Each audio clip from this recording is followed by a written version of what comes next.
First Old Forge trip of the season. Got a cabin. Kevin and his buddies are going to be in this cabin over here, so just take a little extra room since they don't have a trailer. They're just using their trucks. Let's get these bad boys out of the trailer.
I unzipped that Under Armour thing too. I did. Oh, okay. It goes farther. I had her all the way. I know. I don't want to. I don't want You don't want to show off the goods? How's your backs on these old things? It's my knees. Yeah, my back's holding up. taking a beating. The 2001s. Kevin's are He had chassis, and I rode around the yard literally once yesterday, and I was like, oh, nostalgia, but ooh, Yeah. if I hit any sort of bumps with this. I think you're on 2 everywhere. I'm gonna put you on 1. Which one? 1 softer. It's too bad mine hurts your hip because mine through the bumps is a fucking cloud. Yeah, I'm having trouble keeping up with them. It's just what it's best at. It doesn't do wheelies or any of that stuff, but man, it just freaking. I mean, it looks like you. I mean, I only can get as much as you are right now on the little knolls. Oh, really? My track's just spinning like crazy. Yeah. You're digging trenches in the I know. It's fucking hooks and books. It's like. The like. thing is, mine folds too much because I don't have the 1+. Yeah. That's why if I could do it, I would get the 175 that you have. Honestly, if I bought another Assault, I'd order it with the base track and just upgrade the track. Yeah, to that. Yeah. Turbo. Yeah. Turbo. You want a turbo, huh? Now, especially that I know Bibbins will do it for like $200, it's like, why not? Yeah. You know? See, I didn't get that luxury when I upgraded mine. I had already put miles on it. Oh, okay. So he was like, "I'll sell the track for you," but yeah. So I got $300 for it for my track. Yeah. It had like 150 miles on it. Yeah. So it's been around. We're gonna go this way, and then we're gonna head towards the lake, see what the lake looks like, and then I don't know from there. We'll see.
Finally starting to look like winter out here.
Doesn't seem like they groomed a fucking trail. I was gonna say I can't do this all day. My thought was if we can tough this out to get up towards Stillwater with all this snow they got. Right? Yeah. Take a right, see if it changes. Well, yeah, so we'll take a right, and then once we get to Stillwater Road with all this snow, as long as they didn't plow, Stillwater Road might be fun. Yeah. Yeah, have lunch. But I figured we gotta tough this out to get up there. I get it. Everything sucks, so. I'm fine. Yeah. I think there was like, maybe we could have stayed on 1 and then gone towards 5. The but first one was horrible. Yeah.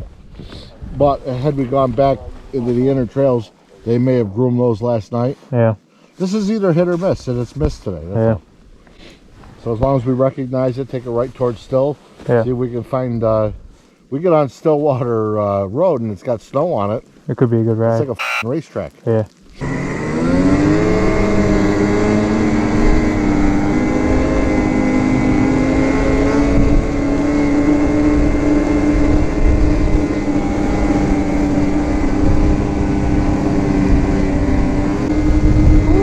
After a very rough start to the day, finally getting to some somewhat better trails, quote unquote. This is actually a road, but I figured with all the snow we got, they would probably not have plowed it yet, and sure enough, I was right. So, good for Stillwater.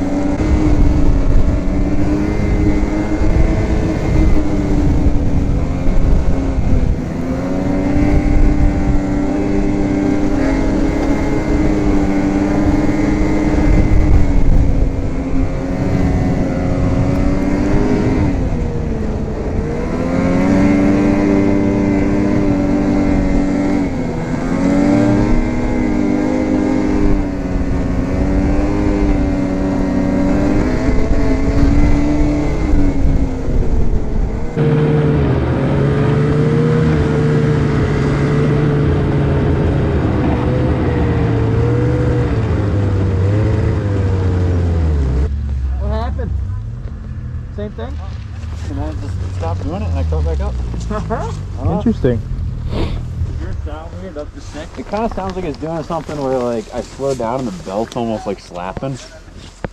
Hmm. I don't know. Yeah, I wonder if like it's not back shifting. Bobby, remember the time my arctic did that and it was that kill switch? Yeah, but he said it's not so much that it's like stopping, it's just not going faster, right? Yeah, it's like, just not, it's not revving right. Like sometimes it'll rev like up to 7 and then like at full throttle it'll be like, oh. yeah. Go back down to 6 or 5. Mine was able to accelerate, but up to 6,000 it sounded like it was throttled back and then it hit it. Hmm. Huh. I don't know. I don't know where to worry about it. Yeah, it's running. As long as it lasts the weekend, I'm happy. 3982. I know, I saw this morning. You're almost at 4,000. Yeah. That's crazy.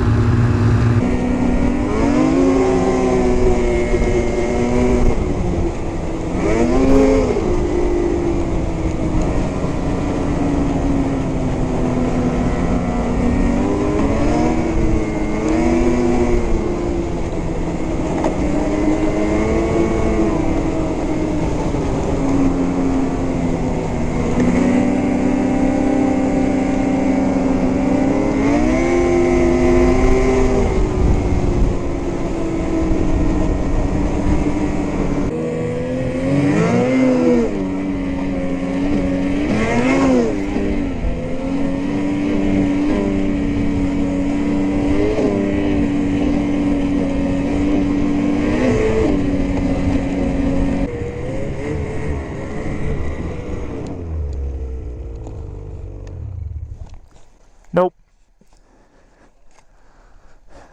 Yeah, so we can go to Big Moose, and if Josh wants to take some pictures on the lake or something, we can. And Cool. yeah, and then hopefully he'll go down it. We'll see. Thanks for checking for us. Yes, you're welcome.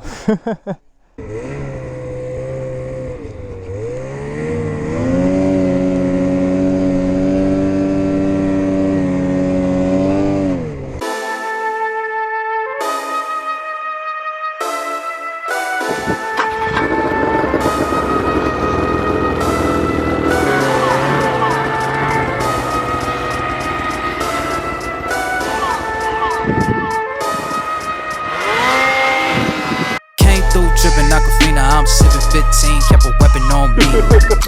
Blow make bitches, I'm on my business. Stack chicken like what it's gon' be. Crew in the cut, hey, you want us to run when I tell a big piece. Love is love.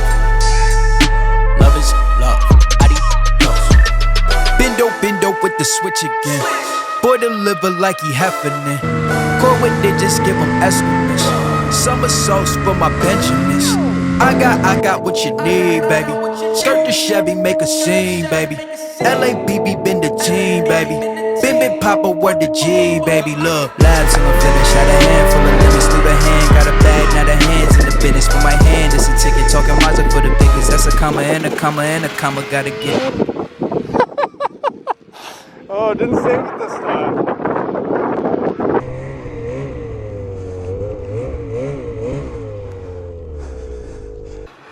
What if nobody's out here? Probably one of us fall through, we'll find out. Yeah. There's a lot of tracks in the middle. I just think since they got the fresh powder, everybody's a little leery.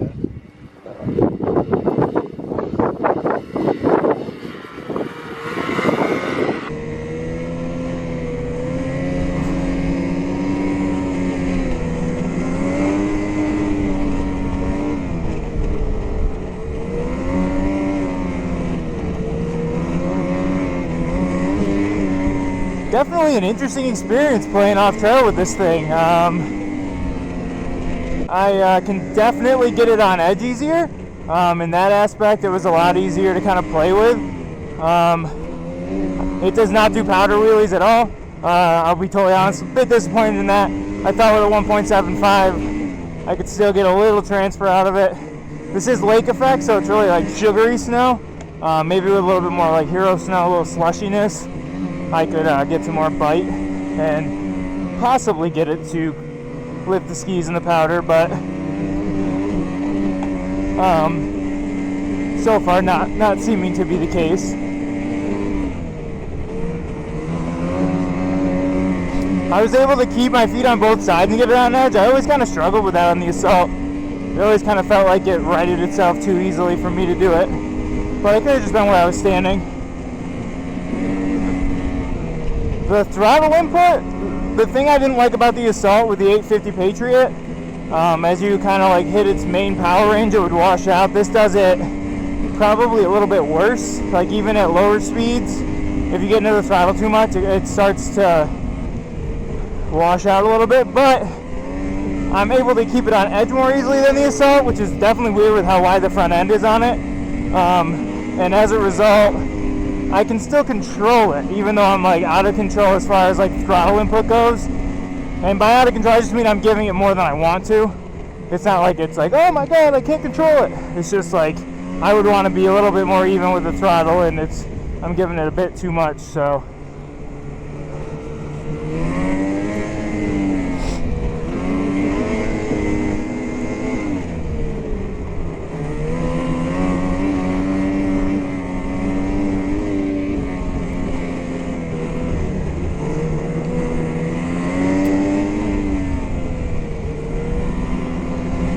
the bars for off-trail play feel pretty good. They're pretty much right where I'd want them to be.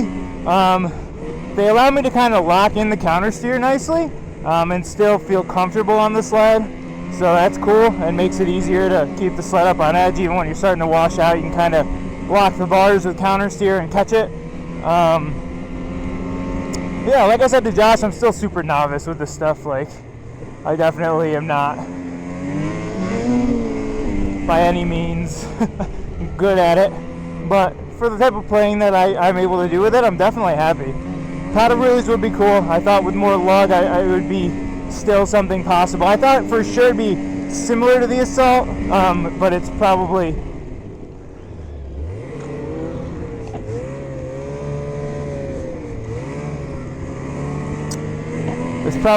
significantly less if I'm being honest. So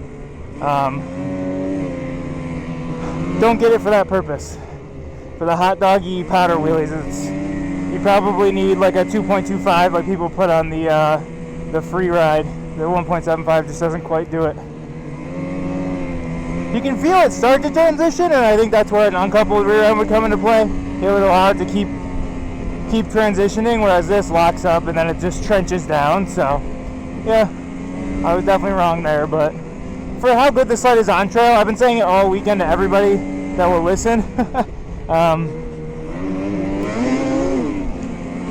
I think it's a worthy trade-off, especially for my type of riding. If you're the type of person that does spend a lot of time off trail, I would not recommend it. You know, I don't think you're not gonna really enjoy the advantage of the trail capabilities. But for the type of riding I do, pretty much playing in open fields that we find and playing in lakes when we get fresh snow, I think it's great.